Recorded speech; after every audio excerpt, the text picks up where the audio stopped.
La vida sin la música es sencillamente un error, una fatiga, un exilio. Esta idea sostenía a Friedrich Nietzsche por allá en el siglo XIX. Este filósofo planteaba la idea de la música como algo similar a un hechizo, como algo que pervierte y absorbe y te somete gratamente a ella. Vaya, no encuentro fallas en su lógica.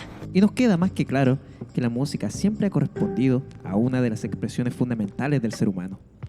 Desde sus orígenes se ha vinculado con esta manifestación artística, la cual ha sido utilizada para llenar prácticamente todos los espacios de nuestra vida, desde las actividades más cotidianas hasta los rituales sagrados que hemos venido creando con el devenir de las épocas. Señor Jesús, lleva al chimuelo al ataúd.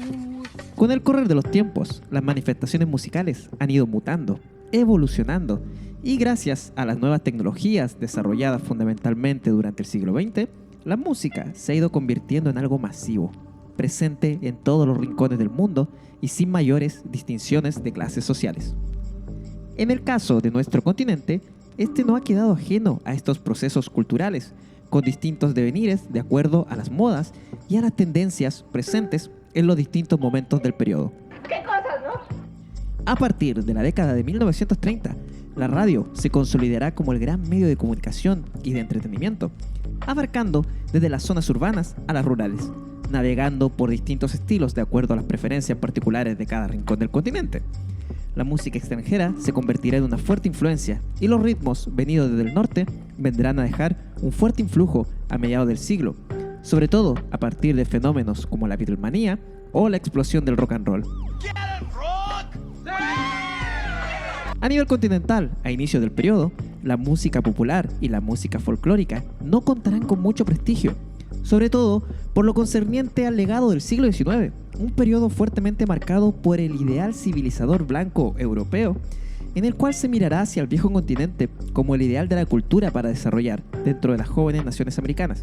Las élites locales mirarán con desdén todo lo criollo, y la música con tinte local será algo mantenido de forma soterrada, persistente en el ciudadano a pie, en el campo y en los sectores más populares de la sociedad. Todo este maldito sistema está mal. Pero esto comenzará a dar un giro a mediados del periodo en cuestión, cuando la música, de un tinte más local, de un tinte más campestre, más criollo, comience a circular por las radios y surjan ciertos cultores y cultoras que acudan al rescate de este estilo, generando una serie de movimientos que vendrán a fortalecer las identidades nacionales y a masificar un estilo de música de una raíz más local, construyendo un legado que persiste hasta el día de hoy.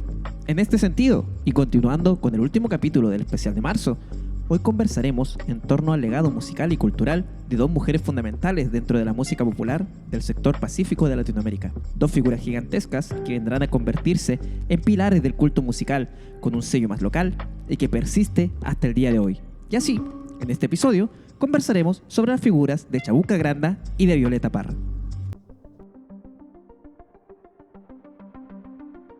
Los amautas eran quienes transmitían el conocimiento en los Andes. Y Las Historias de la Mauta es un podcast de historia y relatos de Chile y Latinoamérica en un formato sencillo y para todos y todas. Bienvenidos al capítulo de esta semana.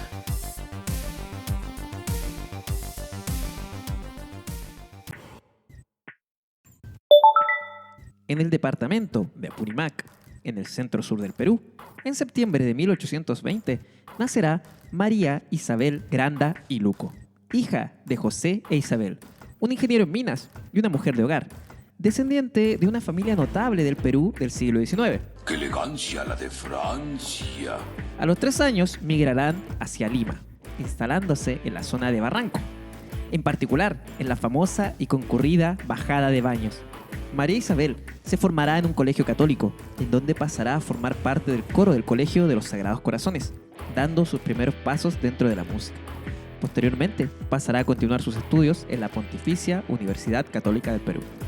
Con solo 17 años, formará el dueto Luz y Sombra, en donde se dedicará a la interpretación musical mexicana, ¡Ya, güey! comenzando a circular por algunas radios limeñas y a dar algunas presentaciones en vivo en determinados teatros de la ciudad de los Virreyes. Posteriormente, irá dando forma a otras agrupaciones, sin dejar nunca el cultivo de la música, alternándola con su trabajo de secretaria y otras faenas en las que irá dedicando su vida. En 1942 se casará con el señor Enrique Demetrio Fuller da Costa, militar brasileño, con quien tendrá 3 hijos: Eduardo Enrique, Teresa María Isabel y Carlos Enrique. Aquí vendrán algunos problemas. Su marido no apoyaba la carrera ni el entusiasmo de María Isabel por la música, por lo cual ella optará por dejar de lado esta faceta por un largo periodo. ¡No! ¡Estamos en la B! Pero finalmente optará por el divorcio en el año 1952, causando un tremendo escándalo en la conservadora sociedad limeña de la época. Y será así como con casi 30 años de edad se abocará de lleno a la música y comenzará a lanzar sus primeras composiciones. ¡Bravo! En este primer momento se abocará a la composición de valses criollos, género de origen afroperuano, en el cual destacará de inmediato con su primer tema, Lima de Veras. En toda esta fase buscará el rescate de las tradiciones y de la mirada del Lima de inicio del siglo XX, con una mirada de nostalgia y buscando revivir aquella época. ¡Ay, qué bonito! Así surgirán múltiples canciones, como una de sus más populares, Sin Estampa, José Antonio y El Puente de los Suspiros, entre otras. En 1950 compondrá su canción más famosa, con la cual dejará una huella en la eternidad de la música peruana y latinoamericana, La Flor de la Canela. Canción dedicada a una lavandera afroperuana y que habla del barranco de la época. Esta llegará a convertirse en una de las canciones más representativas del folclore peruano, siendo grabada por una gran cantidad de artistas internacionales. ¡Increíble! De momento, vendrán nuevos problemas. Su afición al cigarrillo le traerá algunos problemas de salud y hacia 1956 deberá viajar a Alemania para tratarse, y 2 años después a Estados Unidos para una operación a la tiroides. Vuelvo en una semana, adiós. Esto no saldrá del todo bien, ya que una lesión en la laringe, por la operación, le cambiará su tono de voz, haciéndolo más grave. Pero Chabuca tomará esto como una oportunidad, comenzando a cantar sus canciones con la voz y el estilo que será tan característico en ella y que le traerá una fama internacional. En 1959 se producirá la Revolución Cubana y con ello una revolución generalizada en América Latina, lo cual afectará la música de Chabuca y encaminará sus canciones hacia un rumbo más social y político. Durante esta década dedicará múltiples temas a distintas figuras de esta Latinoamérica rebelde, deslizará potentes pero inteligentes críticas al gobierno peruano de la época y dedicará otras letras a figuras de la música como la chilena Violeta Parra. Aquí también comenzará a adoptar otros ritmos para su música, sumándole elementos del jazz, el bossa nova, y en 1965 tocará en el 6º Festival Internacional de la Canción de Viña del Mar junto al guitarrista peruano Óscar Áviles. Ya en la década de 1970, su música dará un nuevo giro, esta vez buscando el rescate del legado afroperuano, acudiendo al salvataje de ritmos como el de la marinera, el festejo, la zamacueca y el landó, popularizando el uso del cajón peruano como instrumento de base. Se unirá al trabajo de rescate musical y cultural con la agrupación Perú Negro y realizará incontables giras y conciertos por todo el continente, volviendo al Festival de Viña del Mar, pero esta vez como jurado en el año 1978. ¡Gaviota de oro! Pero, como es natural, su música tendrá detractores y los círculos más conservadores le acusarán de desvirtuar la música peruana, lo cual no será tomado en cuenta por la gran mayoría.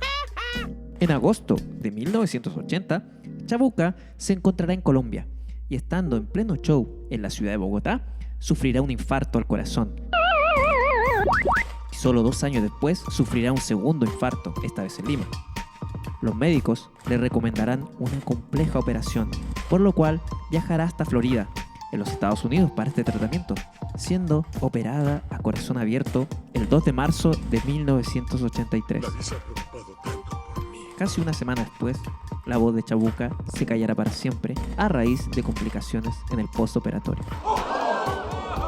Sus restos serán trasladados de regreso al Perú y el día 13 de marzo se realizarán sus funerales de manera multitudinaria, siendo enterrada en el cementerio El Ángel, en donde permanece hasta el día de hoy. ¡Ay, te voy, San Pedro! Al morir, Chabuca dejará más de 400 canciones compuestas, aunque solo grabó 150. Y los reconocimientos a su labor, a su faena, a su talento, no cesarán hasta nuestros días. Su música será nombrada Patrimonio Cultural de la Nación por el Ministerio de Cultura peruano y se le entregará de manera póstuma la Orden del Sol, la máxima condecoración nacional. Gracias totales. Su legado musical y artístico perdura en la eternidad del sonido y es la voz de múltiples artistas peruanos e iberoamericanos que han grabado sus canciones, perpetuando el legado de esta gran artista peruana, una musa eterna en el Olimpo artístico de este rincón del mundo, con un sonido que va mucho más allá del puente a la Alameda. Y al viento la lanzaba del puente a la Alameda. En la localidad de San Carlos, en la región de Ñuble, en la zona centro-sur de Chile, nacerá Violeta del Carmen Parra Sandoval en octubre de 1917, siendo la tercera de un total de 8 hermanos. Su infancia transcurrirá en el campo, con una pequeña estadía por Santiago, y para luego irse a Lautaro, en plena región de la Araucanía, y finalmente recalar en Chillán. Su padre, Nicanor, era profesor de música, y su madre Rosa, tejedora y modista. Ella, con esta humilde labor, intentaba colaborar con las finanzas de la numerosa familia Parra Sandoval. Unas monedas, señora. Con solo 3 años, Violeta enfermará de viruela, pero esto no limitará su infancia, ni su gusto por la música y el espectáculo, algo compartido con sus hermanos, lo cual los llevará a jugar constantemente inventando músicas y números artísticos. Parece que me saliste bastante tímida, ¿eh? A los 9 años aprenderá a tocar la guitarra y luego ya partirá componiendo. Dejará los estudios para poder ayudar a las finanzas de la casa y comenzará a tocar y cantar en las calles y en diversos lugares de la ciudad.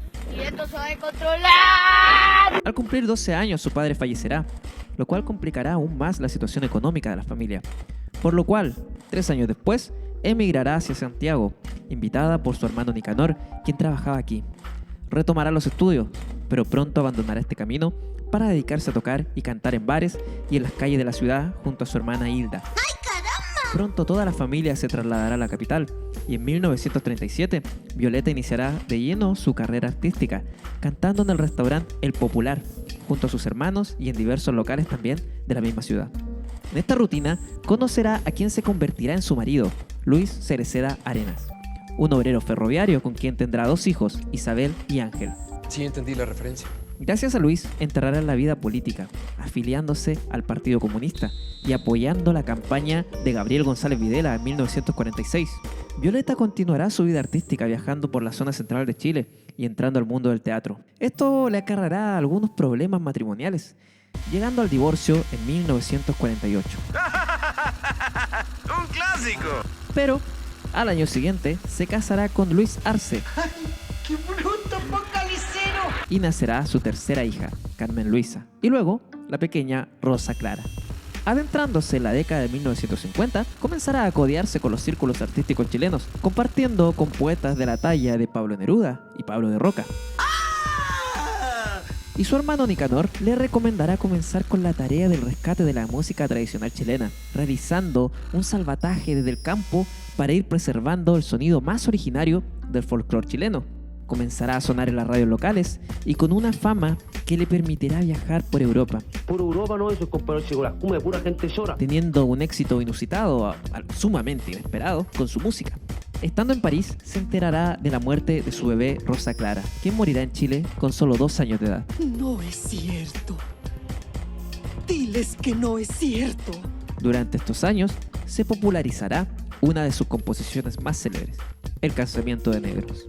Al regresar a Chile, se trasladará a Concepción y aquí fundará el Museo Nacional del Arte Folclórico y lanzará 4 discos. Comenzará así a adentrarse en el cultivo de la pintura, la cerámica y las arpilleras, diversificando su arte con gran talento.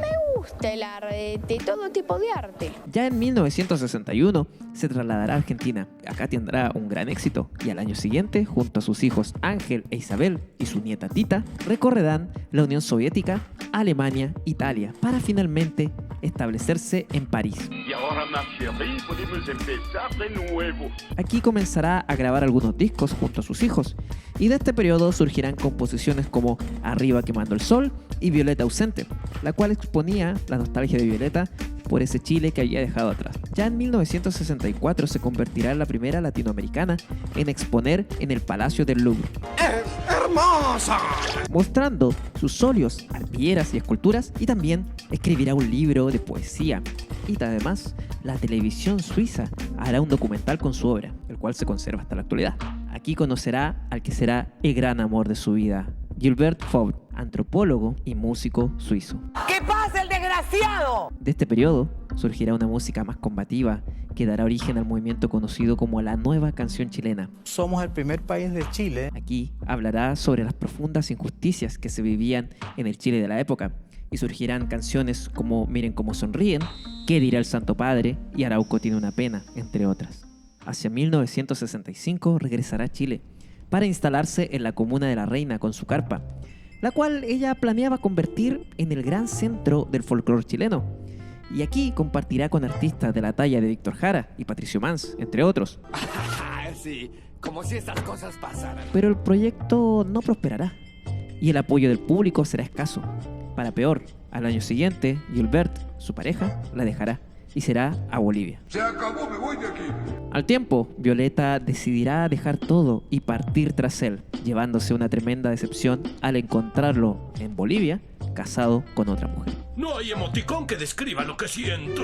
De esta terrible decepción amorosa, surgirán algunas de sus canciones más emblemáticas, como fue Run Run se fue pa'l norte, Corazón maldito, El gavilán y ¿Qué he sacado con quererte?, la cual ha sido interpretada por artistas tan diversos como Pedro Aznar y Faith No More. Siempre fueron mis favoritos. Hacia 1966 lanzará su obra cumbre, su disco más célebre, Las últimas composiciones, el cual es considerado por la revista Rolling Stone como el mejor disco de la música chilena de la historia. De este provienen temas como Gracias a la vida, El ring del angelito y Volver a los 17, entre otras. ¡Diablos, señorita! Solo 4 meses después del lanzamiento de esta pieza, en febrero de 1967, con 49 años de edad, en la carpa de La Reina, golpeada por las circunstancias, Violeta tomará un revólver y se apuntará en la sien, poniendo fin a su vida en un soleado día de verano. Este mundo no es para alguien tan bello como tú. Dejará una carta dirigida a su hermano Nicanor, en donde expresará algunas ideas muy fuertes, revelando el carácter de ella. Algunas como por ejemplo, me cago en los discursos de despedida. Yo no me suicido por amor, lo hago por el orgullo que rebalsa a los mediocres. Y no tuve nada, lo di todo. Quise dar, no encontré quien recibiera. ¿Por qué tienen que arruinar las cosas que yo quiero? 2 días después se realizarán sus funerales y sus restos serán trasladados al Cementerio General de Santiago de Chile, en donde descansa hasta nuestros días frente al memorial del detenido desaparecido. Un aplauso. Aplaudan. Su legado musical es gigantesco y sus canciones han sido interpretadas por distintos artistas alrededor del mundo, convirtiéndose en uno de los pilares fundamentales de la música chilena y latinoamericana. Gracias a la vida que me ha dado tanto. Violeta Parra y Chabuca Granda aparecen entonces en el mapa de la música popular latinoamericana como 2 figuras fundamentales, 2 mujeres fuera de norma y fuera de la lógica de sus tiempos, yendo más allá de lo meramente musical y realizando un rescate de las raíces más profundas de las músicas de sus respectivos países. Como ellas, hay cientos de artistas que han sabido dejar su huella en las distintas facetas de la sociedad latinoamericana, pero estas historias las dejaremos para futuros episodios de este podcast. Por ahora, me comienzo a despedir por esta semana, dándoles las gracias por haber escuchado los capítulos del especial del mes de marzo y esperando que nos sigan acompañando en el devenir de las historias de La Mauta. Les dejo un gran abrazo a través de estas líneas. Yo soy La Mauta y me despido. Ya nos volveremos a encontrar dentro de las ondas de sonido que componen este mundo.